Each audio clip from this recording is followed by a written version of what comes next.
Bonjour, puis bienvenue à Quoi de neuf cette semaine? Si tu vises une vie pleine de vitalité, puis tu veux te sentir bien, bien, une bonne habitude, c'est de t'éduquer sur ce que la nature peut t'apporter pour ta santé. Aujourd'hui, je te parle du webcast qui s'en vient, Leaner for Life. Je t'en dis un peu plus tard. Du replay de Telomere Stories, c'est le webcast du mois qu'on a eu la semaine passée. Et je te présente, comme d'habitude, des nouveaux articles et vidéos pour t'aider à vieillir avec élégance et à vivre une vie pleine de vie. Puis à la fin, je te parle de betterave aussi. Ce que je te dis aujourd'hui, c'est tout dans mon infolettre Vitality for Life. C'est envoyé aujourd'hui, donc tu peux regarder dans tes courriels. L'information est là. Puis, si jamais tu n'as pas les courriels, tu peux te créer un compte. C'est gratuit. Et en même temps, ça te donne accès au Wellness Center où tu as accès à des ressources fiables, à des entretiens avec des experts qui sont basés sur la science. Puis, si tu n'as pas reçu mon infolette, je peux aussi t'envoyer une copie si jamais tu veux voir de quoi ça a l'air. Donc, mon histoire. Moi, quand j'étais plus jeune, je ne dis pas que quand j'étais jeune, quand j'étais plus jeune, euh, je ne me rendais pas compte à quel point ce que je mangeais avait un impact sur ma santé, autant physique que comment je me sens en dedans. Je mangeais bien, légumes frais, je mangeais des repas faits à la maison. J'ai grandi sur une ferme, donc j'étais convaincue que je mangeais bien, mais ce que je ne regardais pas, c'était tout le sucre que je mangeais sur plein de formes. Donc, avec le temps, ça a eu un effet sur mon énergie, entre autres. Puis, à un moment donné, ça ne fonctionnait pas. Puis là, j'ai cherché pendant 3 ans, qu'est-ce que je pourrais faire pour augmenter mon énergie? Ma mère était tout ce temps-là à côté de moi, puis elle me proposait gentiment ce qu'elle faisait, mais je voulais rien savoir, je voulais y aller selon moi, faire mes propres recherches. Et ça l'a donné du fruit, mais pas exactement ce que je cherchais. Puis au bout de 3 ans, là, OK, là, je me suis tournée vers ma mère. OK, qu'est-ce que tu fais? Puis c'est là que mon énergie a commencé à remonter. Puis aujourd'hui, je suis une grand-maman, je peux jouer avec nos petits-enfants. Ça a vraiment fait une grosse différence. Donc, c'est une, une partie de mon histoire, en gros. Donc, je te reviens à mon histoire. Puis, que la raison pourquoi j'étais fatiguée, c'est que je ne savais pas quoi faire. Je n'avais pas d'informations pour pouvoir avoir des choix, avoir des options. C'est pour ça qu'aujourd'hui, ma mission, c'est de donner des outils et des options pour aider à ceux qui veulent penser prévention, qui veulent participer à leur santé, puis qui visent une vie optimale. Ben, moi, je fais ça en vivant en harmonie avec la nature. C'est une des façons que, que je le fais, puis je le partage parce que plus on a d'informations, plus qu'on a d'options pour prendre des choix, prendre des décisions. Qu'est-ce que je te parlais du webcast du mois qu'on a eu la semaine passée. C'est The Telomere Story. Si tu ne l'as pas vu, je peux t'envoyer le lien. Si tu as accès à mon Wellness Center, tu peux le voir là ou tu peux aussi, si tu t'es inscrit, tu l'as reçu dans ton courriel. Wellness, les articles de bien-être. Donc, ici, j'ai traduit le titre, ce que je te montre, c'est des articles qu'il y a dans l'infolettre et dans le Wellness Center. Je te traduis le titre.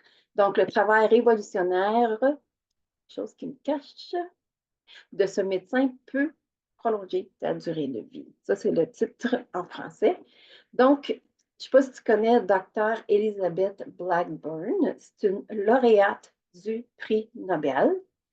Puis, elle a fait des recherches qui ont montré que la longueur et la santé de nos télomères. Qu'est-ce que c'est ça? C'est des petits embouts aux extrémités de notre ADN. Donc, l'ADN, c'est assez important dans notre corps. Donc, les télomères sont leur longueur, puis la santé des télomères, c'est des indicateurs qui sont vraiment importants sur la façon dont on vieillit. Donc, c'est vraiment relié au vieillissement. Et l'article offre 5 façons simples de protéger et même d'allonger nos télomères. Tu vas voir dans ce que je te parle, dans l'infolettre, le thème, c'est de vieillir ensemble. Tu vas aussi trouver un autre article sur un gommi qui est plein d'antioxydants parce qu'un des secrets pour garder les télomères en forme, c'est les antioxydants. Donc, dans l'article, tu vas apprendre comment des gommis remplis de puissants oxydants peuvent aider à protéger tes télomères et à promouvoir un vieillissement plus en santé. L'autre article, c'est des prébiotiques. À quoi ça sert? À quoi ça peut te servir? Donc, il y a des grosses chances que tu sais déjà que environ 70 à 80 de ton système immunitaire, et ça vient de ton intestin. Avoir un intestin en santé, c'est super important.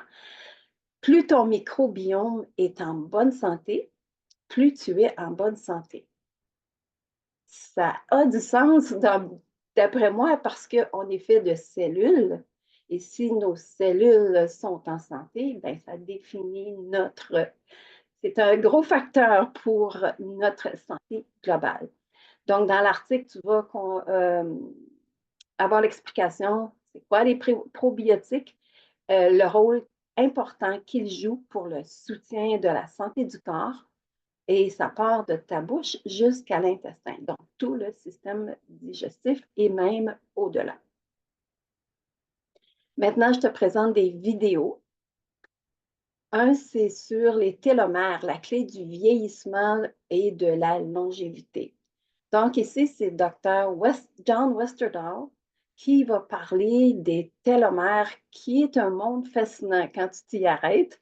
Donc, les parties minuscules mais puissantes de nos chromosomes qui jouent un rôle essentiel dans le vieillissement cellulaire et la santé globale.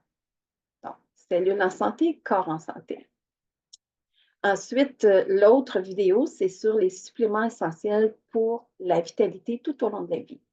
Donc ici, on parle de compléments alimentaires qui sont scientifiquement prouvés pour stimuler la longévité et améliorer la qualité de vie.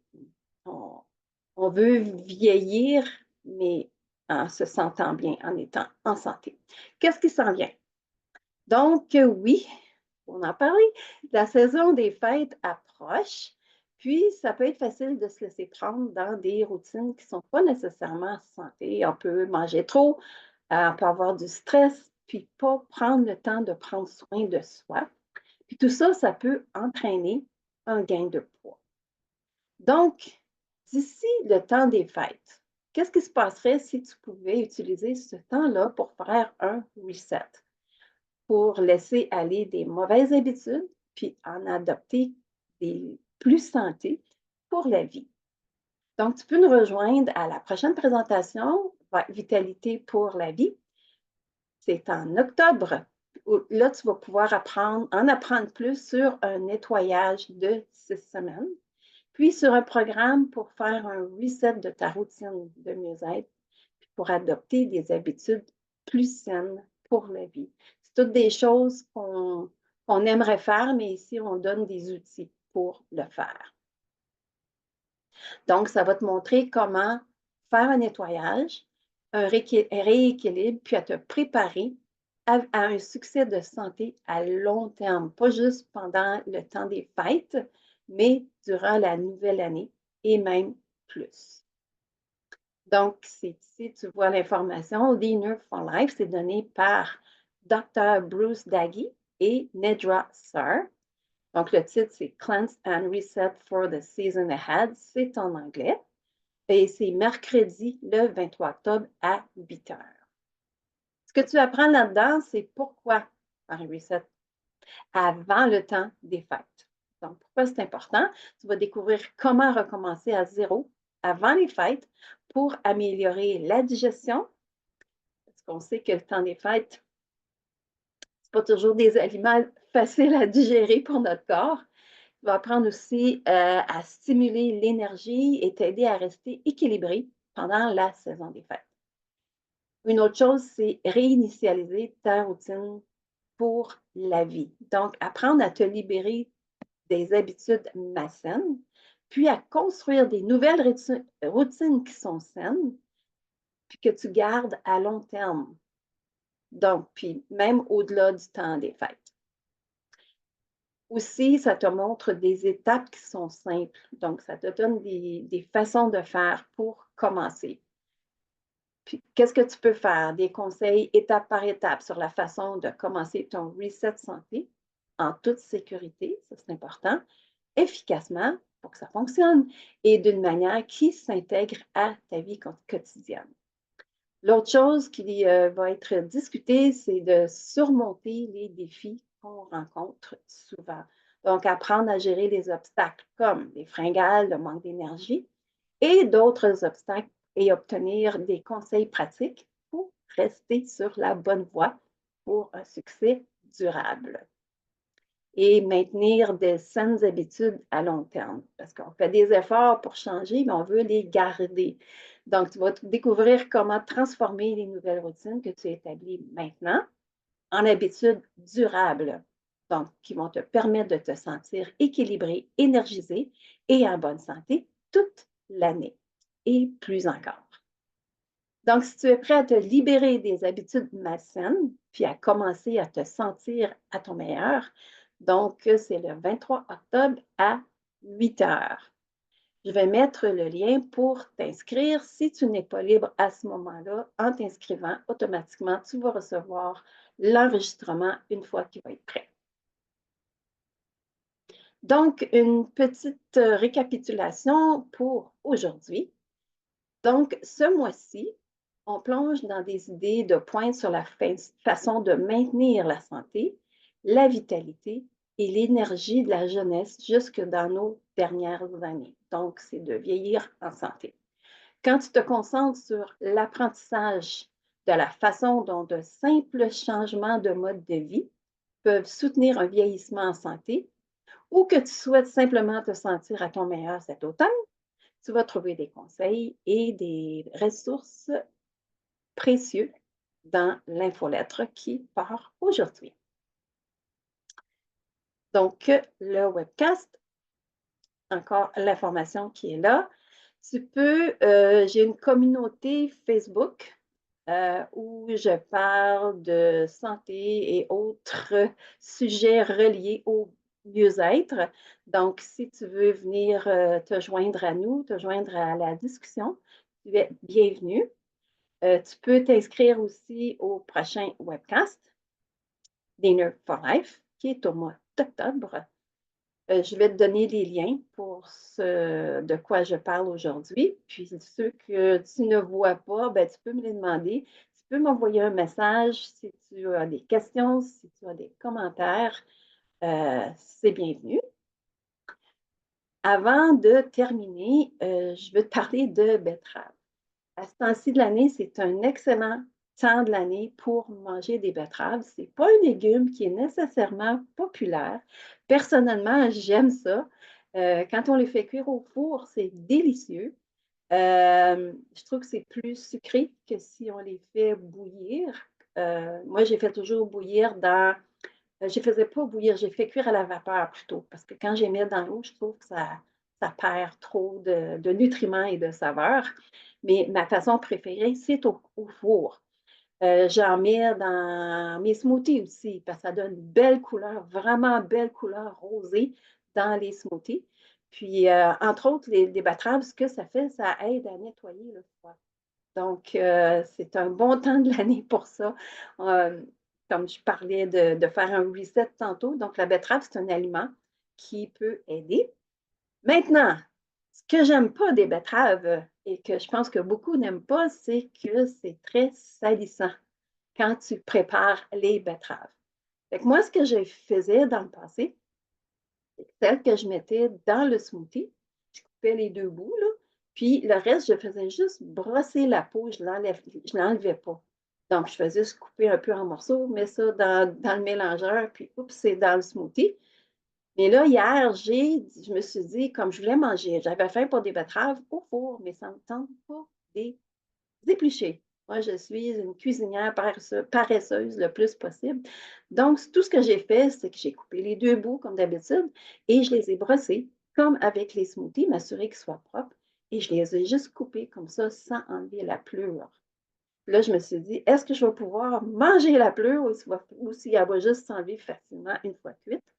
Je me suis aperçue qu'on peut la manger comme ça. La pleure se mange. Donc, si tu aimes la betterave, puis que pour toi, tu te prives d'en manger parce que tu trouves que c'est trop salissant, trop de troubles aussi, ben, on peut manger la pleure. Donc, j'ai pensé que tu aimerais savoir ça. Donc, merci d'être là, puis je vous souhaite à toi et ta famille une bonne santé, puis on se revoit la semaine prochaine. La semaine prochaine, je vais parler en anglais. Bonne semaine!